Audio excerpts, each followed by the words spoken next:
Hi, and welcome to Plated. My name's Mark, and today we're making southern fried chicken.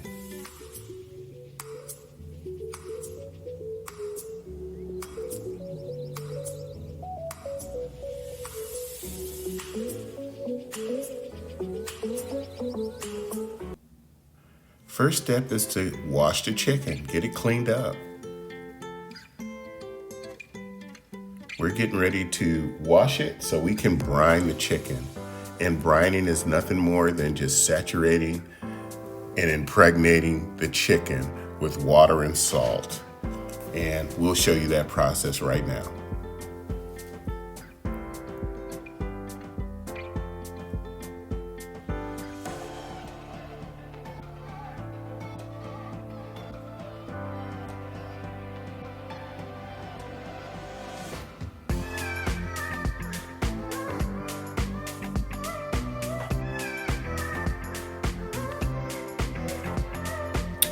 So right now we're starting the brining process. We're gonna start with the lemon.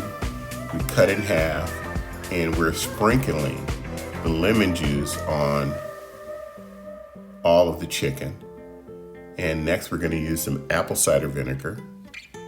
The apple cider vinegar is also part of the brining process. And we're putting the apple cider vinegar and the lemon on first before we do anything else.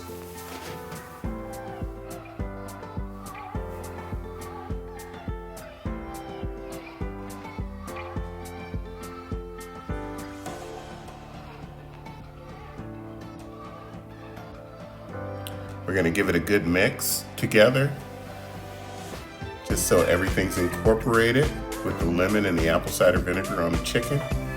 Chicken is very clean, and now it's starting to look like we can start the brine here.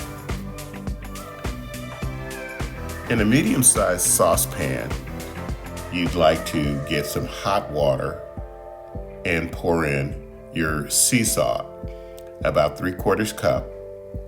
Next, you use about 1/4 cup of sugar, and then stir them together so it will allow the sugar and the salt to dissolve.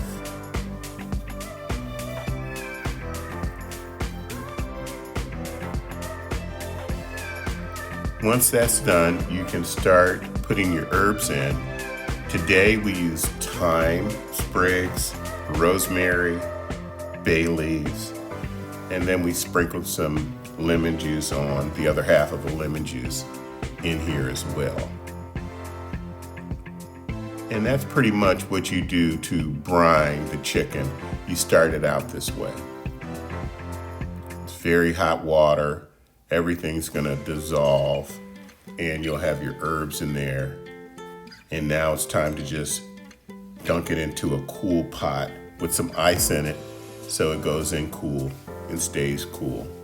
In fact, you probably want to put this in the refrigerator maybe for about 3 to 4 hours, or even overnight when you're brining. This is gonna make the chicken juicy and tender, and it's gonna make the skin crispy. When you want to take your chicken to the next level, you definitely want to brine.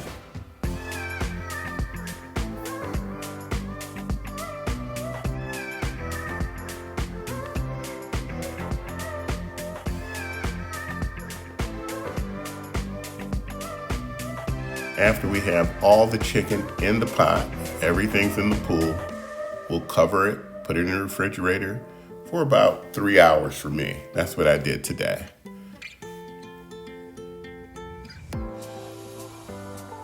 3 hours later, pulled out the chicken, drained it, and put it into the bowl.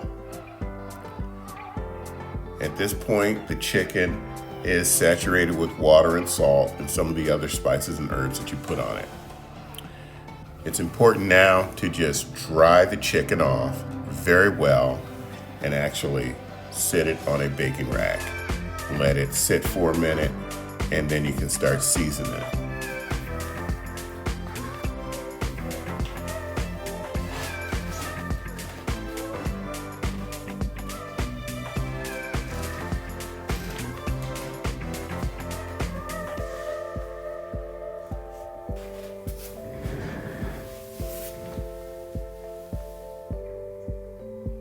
And you can see here, we just lined up all the legs and the wings and the backs, the thighs, the breasts, and all put them together. Again, this was 2 small chickens, about 3 pounds, that we had the butcher cut up. And now we're seasoning with the salt.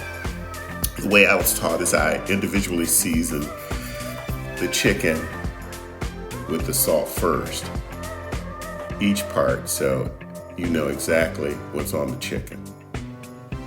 Now we have the pepper that's going on next on both sides of the chicken.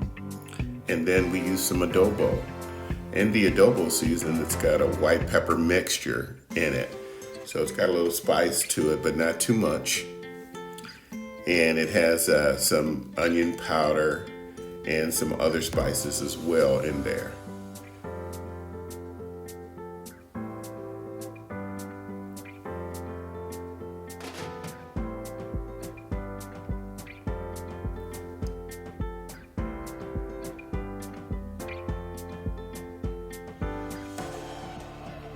And finally, we use some paprika.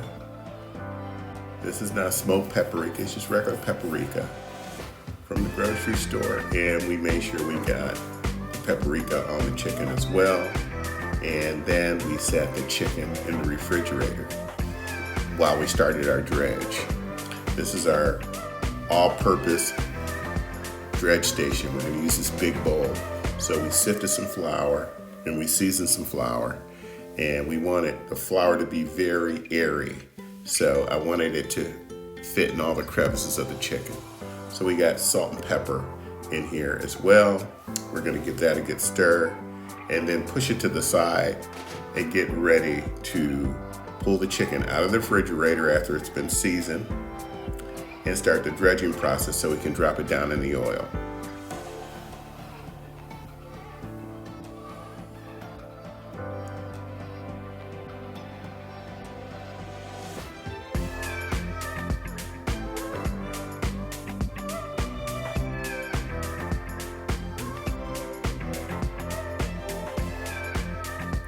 Again, this is an all-in-one purpose bowl here, so we're going to use half of it for the flour and the other half to stack the chicken up before we put it in the fryer. We put down the dark meat first, and then we put down the white meat afterwards. The dark meat takes a little longer, so we put that in first. That was the first batch. We ended up doing 3 batches, 2 or 3 batches here, so it's up to you. You don't want to crowd your pot too much.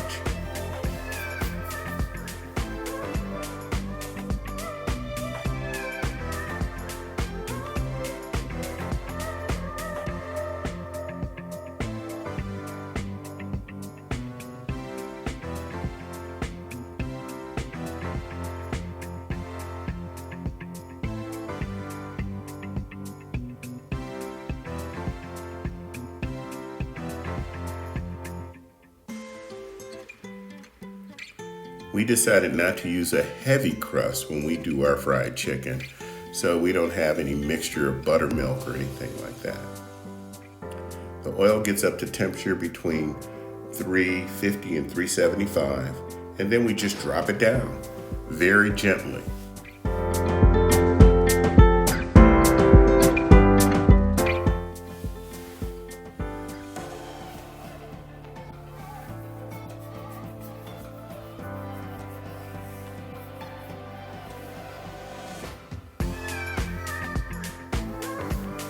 We fried the chicken for about 12 to 17 minutes, depending on the size. You really have to check, and just to make sure that it's the right color. You want it to be golden brown, but you also want it to be cooked all the way through as well. So the temperature has to be right, and your pot has to be big enough, and it has to be heavy enough as well.